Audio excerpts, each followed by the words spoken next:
Welcome back to Shovel Knight, and welcome to the third playable campaign in Shovel Knight, Specter of Torment. Now, seeing as this is the third campaign, I would recommend probably playing through the other two campaigns, or if you can't do that, I have Let's Plays of the other two campaigns that you can watch. There will be some slight spoilers for the other two, and I will be talking as if the other two have been played. But if you don't care about spoilers or anything like that, then you could go straight into Specter of Torment. Unlike when Plague of Shadows was the only other campaign, aside from Shovel of Hope, you can actually choose whichever campaign you want at the beginning of the game. You don't have to beat Shovel of Hope first and then go into, Plague of Shadows, and then after that go into Specter of Torment. Unlike Plague of Shadows, which was kind of an alternate take on the normal Shovel Knight story, this is actually a canonical prequel to the game. I don't know if Plague of Shadows is canon or not. It's kind of ambiguous because there's certain things that happen in Plague of Shadows that shouldn't happen in, Shovel of Hope. I don't know how that works, but this I know is 100% canon. This is what happened before the events of Shovel of Hope. And we're already getting into some references to Shovel of Hope. Specter Knight has the phase locket, as you might have seen in that picture, I guess. I wouldn't really call it a scene. But it's not really the phase locket right now. The thing is, Specter Knight is trying to recruit 8 other knights to join the Order of No Quarter. That's basically his task given by the Enchantress, and this is in exchange for his life. Once he recovers the 8 knights, then his locket will have the power to bring him back to life, I guess, because he's technically dead. Specter Knight is, I guess, the equivalent of a zombie? Well, he's not really mindless, he's just following orders right now because he kind of has to, because he wants his life back.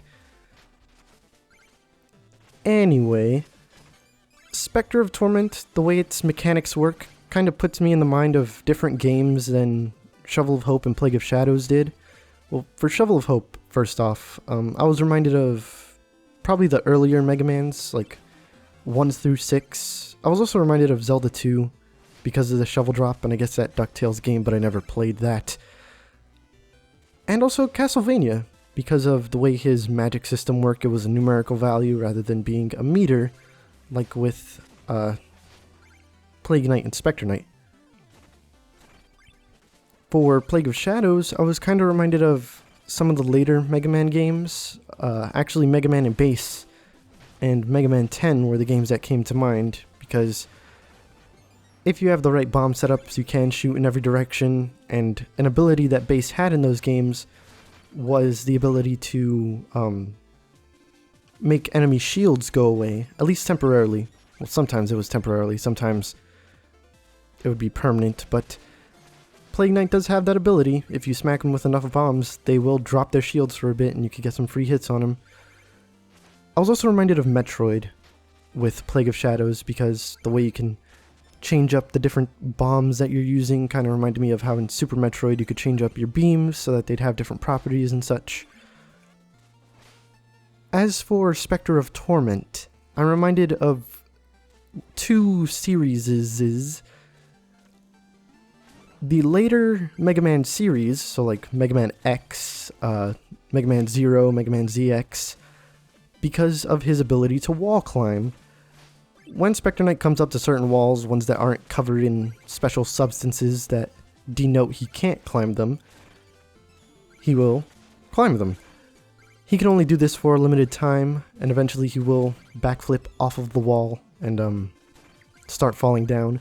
You can cling back onto the wall, but you'll be clinging on at a lower point than where you started, so it really doesn't help you gain any height. Along with the ability to wall climb, though, he can wall jump. So, as you're running up a wall, press the jump button, and he will jump away from the wall. Unlike in the Mega Man games, or in, I guess, Metroid games as well, you can't really get back onto a wall that you already climbed onto to achieve more height. Again, you can get back onto it after jumping off of it, but you won't be gaining any height.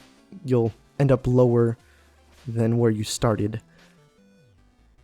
So make sure that when you are climbing a wall, your jumps are true. Otherwise, you might be finding yourself in a bottomless pit or something like that. There is a cheat for this game. There are cheats for the Shovel Knight games. One of them, well actually two of them, allow you to wall climb kind of like in Mega Man, where you just slide down the wall and you could repeatedly press the jump button in order to get yourself up on the wall. But cheats are, well, feats are disabled when you use cheats, so I don't really use those very often. The other video game series that I'm reminded of with Specter Knight is Sonic the Hedgehog. Specter Knight has this ability called a dash slash. Basically, while you're in midair, a gash will appear in the enemy. If you press the attack button, while that reticle, I guess you could call it, is there, then you will dash into them. Depending on the enemy, you can either bounce off of them, like with the regular skeletons or with the slime enemies, or you will bounce through them, kind of like with the dragons and the brittle, I think they're called brittle bone clings, and the regular skeletons are called bone clings. Either way, just know that some enemies you'll pass through, some enemies you'll bounce off of, and depending on your position relative to the enemy, that determines which direction you're going to go. So if you're below the enemy, then you're going to dash upward. If you're above the enemy, you'll dash downward. This also presents a kind of context sensitiveness to the game. Like, you're not going to be able to perform a regular slash when the gash is in the enemy, and you're not going to be able to perform a dashing slash at any time. So you need to be careful with your slashes, otherwise you may find yourself falling down into a bottomless pit or something like that. It's not really a problem that I had, but I did see that other people do have that problem, so I decided that I might as well point it out. As for the levels themselves, and the bosses to a certain extent, a lot of things are differently arranged than in Shovel Knight's campaign, rather than like with Plague of Shadows, where stuff was very much copy-pasted with some small edits. The most you're going to get in Specter of Torment is references to the original level design. For the most part, it's very different. And same with the bosses.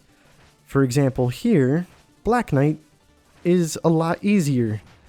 That's kind of true for a bunch of the bosses in this game. They do have different mechanics, and I guess I should explain Black Knight's. He has his Terrapin steed, it's a big turtle, and he can perform certain extra moves with it. Like if he shovel drops onto the turtle, it will send out a magical blast that I don't think you can deflect with your, I was going to say shovel, it's a scythe in this game. And he can also jump into the air and send out 3 of his normal projectiles from his shovel, going in a, a 45-degree downward angle. You can slash at those. And if you do hit Black Knight while he's in midair, he will fall off of Terrapin, and then you can get in some normal attacks. He'll basically play like how he did in the other campaigns, with actually one minor difference. He can swipe his shovel at Terrapin to kind of cause him to slide around across the screen, so it's another obstacle that you have to deal with, but he's really not that bad of a boss. As you saw, I kind of beat that entire stage without taking any damage, so I got the no damage feat. I also got the feat Melancholy, which was for sitting still in that kind of sepia scene for 30 seconds. I'm about to get another feat after talking to the Edge farmer here. Basically, Specter Knight can grind on rails, and depending on what direction you hold when you jump off of a rail, you will perform a certain trick. The feat Dark Slide is performing all 3 tricks in one continuous grind. So you jump while holding down, and you jump while holding up, all in one grind, and you're able to get that feat. I am playing the Switch version of the game, and I also have the Shovel Knight amiibo, so if I scan it, which I'm going to do right now, I can get a little companion with me. This is the Fairy of Chivalry. It's honestly not all that great in my opinion. Mostly in Specter Knight's campaign, he can do some cool things like he'll crouch with you, he'll interact with certain objects like checkpoints. He will actually try to destroy them for you, which he actually can't do, so don't worry about that. Dirt piles he will also try to dig up for you, which he still can't do, so you don't have to worry about that either. And this dog thing called a mimic, he will hang out near it whenever he gets close, and he will stop hanging out with you, which is kind of mean. If you keep slashing at this glass here, then you will actually get Grandpa Swamp, or Grandma Swamp, actually, to appear on it, and she'll give you the stats for your play session, I guess. That gold armor that I talked to, he made a comment about wanting to be unique from all the other gold armors, so we set him on fire, and he transforms into a different type, the one that hangs out in Mole Knight stage. We're gonna keep talking to him as the game goes on. If you give a ball to this mimic, he will give you about 400 gold. That's pretty neat. There's also a bone cling, these skeleton enemies, in the previous room where that vulture and Madame Meeber, the person who gives you the fairy, is. The bone cling will give you 600 gold the first time you talk to him after completing the plains. After that he'll only give you like 1 gold, which is pretty lame, but he already gave me 600, so it's not too bad. Missy here will tell you the locations of the wisps. I didn't really talk about the wisps in the actual level, but there are wisps in each level. One in each of the recruit levels, I guess I'll call them. There's the willful wisps, which increase your maximum health, and the darkness wisps, which increase your maximum magic. Health and magic are called will and darkness in this game. I guess they didn't want to call it life because technically Specter Knight is dead, and darkness is just, you know, generic bad guy stuff. The guy we just spoke to, Red, he's the guy you trade in red skulls to for curios. Curios are basically the arcana or the relics of this game. Magical items that give you special abilities when you use them. One of my favorites is one of the earliest ones you can get, the one that I just got, the Dread Talon. It costs 8 red skulls, and the way you use it is basically you press the relic button, and Specter Knight will perform a dashing kind of swing with the Talon, and it obliterates many of the minor enemies, which is very useful. Even if they take like 5 hits, like gold armors, those get instantly destroyed by the Dread Talon. This one that we're picking up right now costs 3 will skulls, and it's 3 red skulls, excuse me, and it's called the Will Skull. It basically refills your health at the cost of some darkness. It can only refill 2 dots at this point. Keywords being at this point, there will be a way to upgrade our curios, but we're not exactly going to get into that right now. As for red skulls, they're basically the collectibles of this game, replacements for the music sheets and the cipher coins of the other 2 campaigns. There's 10 in each of the recruit levels. There's, I think, 3 here in the tower. And in some other extra levels, there's going to be a couple more, making for 100 total in this game. I am going to be getting all 100 of the red skulls, along with all of the curios. I will eventually be getting all the armors and stuff like that. So I'm going to be doing a lot in this game, just like I did with the other 2 campaigns. And one of the things I'm doing right now is the tower climb minigame. Basically, your goal is to get to the top of the tower.